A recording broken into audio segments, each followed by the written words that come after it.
clear divide has opened inside NATO as Germany and the United States present sharply different approaches to ending the war in Ukraine.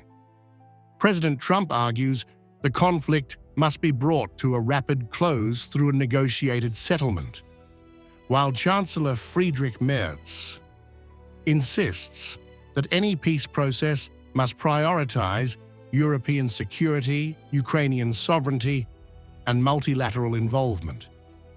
Their public remarks now reveal two competing frameworks emerging within the alliance at a decisive moment. I thought that we were very close with Russia to having a deal.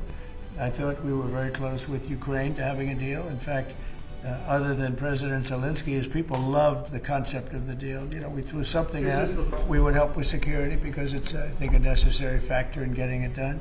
Only Kiev can decide which territorial arrangements it may accept.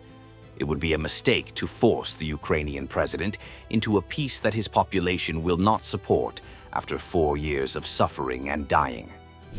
While President Trump describes a negotiation process that was nearing completion, Chancellor Merz stresses that no agreement can be valid unless it is fully supported by Ukraine's government and its population. Trump's account suggests the United States sees a viable opportunity to close the conflict. Merz's position is that any timeline, structure, or concessions must ultimately be determined by Ukraine itself, not by outside pressure. I'd like to see the killing stop. 25,000 people died last month, soldiers, mostly soldiers, but some people also where bombs were dropped. But for the most part, 25,000 soldiers died last month. I would love to see it stop. And we're working very hard. It doesn't really affect the United States unless it got out of control. President Putin continues to ruthlessly continue his brutal war of aggression against the Ukrainian civilian population. At the same time, in the negotiation, he's paying for time. President Trump emphasizes the human toll, pointing to significant monthly casualties and arguing that the ongoing loss of life is unsustainable. Merz acknowledges the scale of the suffering, but warns that Russia is using negotiations tactically and that premature concessions could embolden further aggression. Trump frames the urgency as humanitarian. Merz frames it as a matter of long-term European security.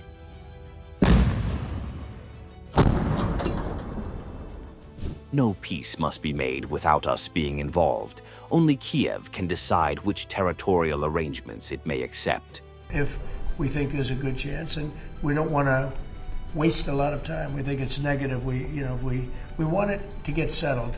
We want to save a lot of lives. Germany insists that Europe must be a central participant in any negotiations, warning that decisions reached without European involvement could undermine stability on the continent.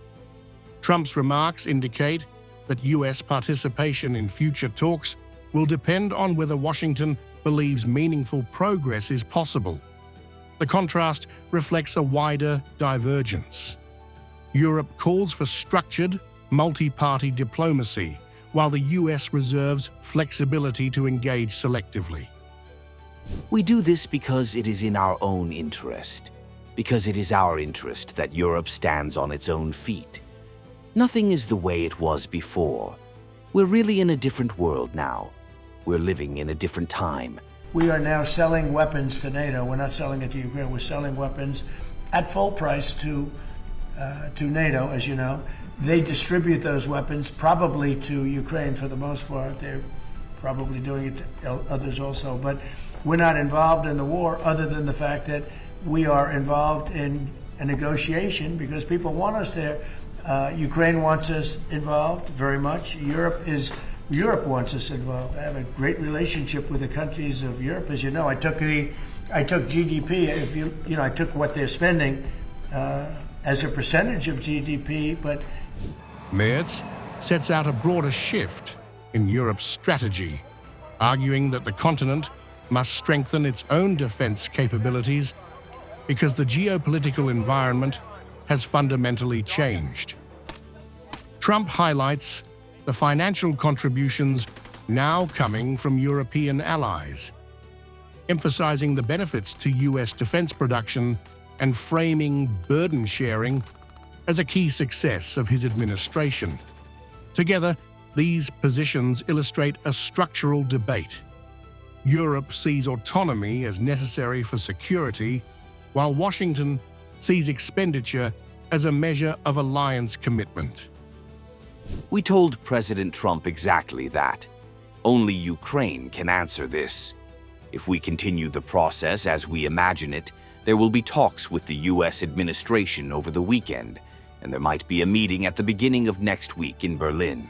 Leaders of France, we spoke to, Germany, and UK, all very good leaders, very good friends of mine, and we discussed Ukraine in pretty strong words. And we'll see what happens. I mean, we're waiting to hear answers before we progress. Merz confirms that Europe conveyed its own framework directly to Washington and reaffirmed that Ukraine alone can determine its position in negotiations. Trump acknowledges that recent discussions with European leaders were marked by strong disagreements. The exchange demonstrates the extent to which views within NATO have diverged, even as both sides insist they share the goal of ending the war. The remarks from both leaders highlight a significant strategic divide inside NATO. Trump argues the time has come for a rapid settlement, driven by humanitarian and financial considerations.